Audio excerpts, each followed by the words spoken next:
सीता स्वयंवर में राजा दशरथ को निमंत्रण क्यों नहीं दिया गया? जब जनकपुरी में माता सीता के स्वयंवर का आयोजन हुआ तो देश विदेश के बड़े बड़े राजाओं को आमंत्रण भेजा गया, लेकिन आश्चर्य की बात यह थी कि अयोध्या के महाराज दशरथ को कोई निमंत्रण नहीं मिला।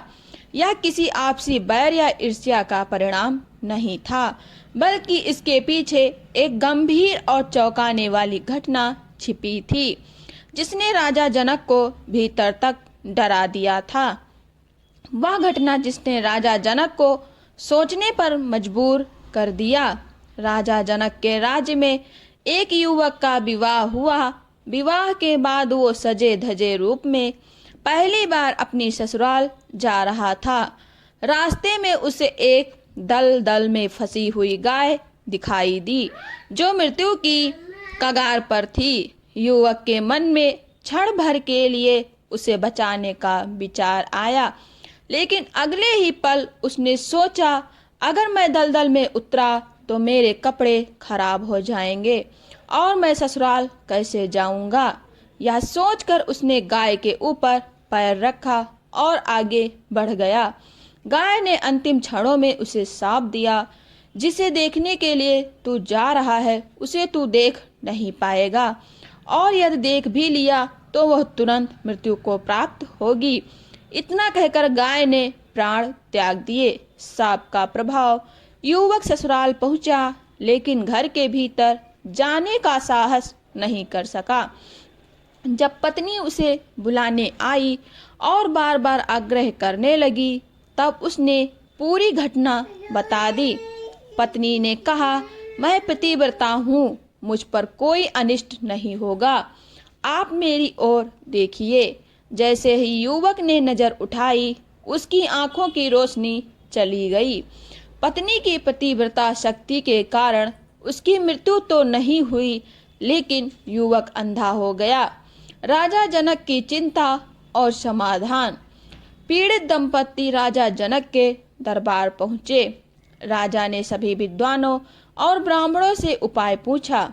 विद्वानों ने कहा, यदि कोई संपूर्ण पतिव्रता स्त्री छलनी में गंगा जल भरकर उस जल से इस व्यक्ति की आंखें पर छींटे मारे तो गौशाप समाप्त हो सकता है। राजा जनक ने पहले अपने महल की रानियों से पूछा, फिर अन्य राज्यों में संदेश भिजवाया। अयोध्या की सफाई कर्मी और चमत्कार। जब यह संदेश अयोध्या पहुंचा, महाराज दशरथ ने कहा, मेरे राज्य में हर स्त्री पतिव्रता है, चाहे वो रानी हो या झाड़ू लगाने वाली। परीक्षा के लिए उन्होंने राजमहल में एक सफाई करने वाली स्त्री को सम्मान पूर्वक जनकपुर भेजा। उस स्त्री ने गंगा किनारे प्रार्थना की, यदि मैं सच्ची पतिव्रता हूँ तो इस छलनी से गंगा जल की एक भी बूंद भी न गिरे। चमत्कार हुआ, छलनी में भरा जल एक भी बूंद नीचे नहीं गिरा। दरबार में उस जल से युवक की आंखों पर छींटे मारे गए और उसकी दृष्टि लौट आई। यही था राजा जनक का भय। जब राजा जनक को पता चला कि वह स्त्री अयोध्या की साधारण सफाई कर्मी है, तो वो स्तब्ध रह गए। राजा जनक ने मन में सोचा, जिस राज्य की सबसे साधारण स्त्री इतनी शक्तिशाली है, तो वहाँ का राजा और उसके पुत्र कितने सामर्थ्यवान होंगे।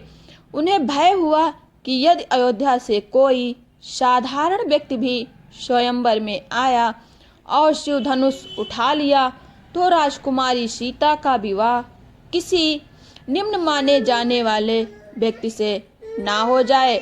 इसी भय के कारण राजा जनक ने महाराज दशरथ को निमंत्रण नहीं भेजा।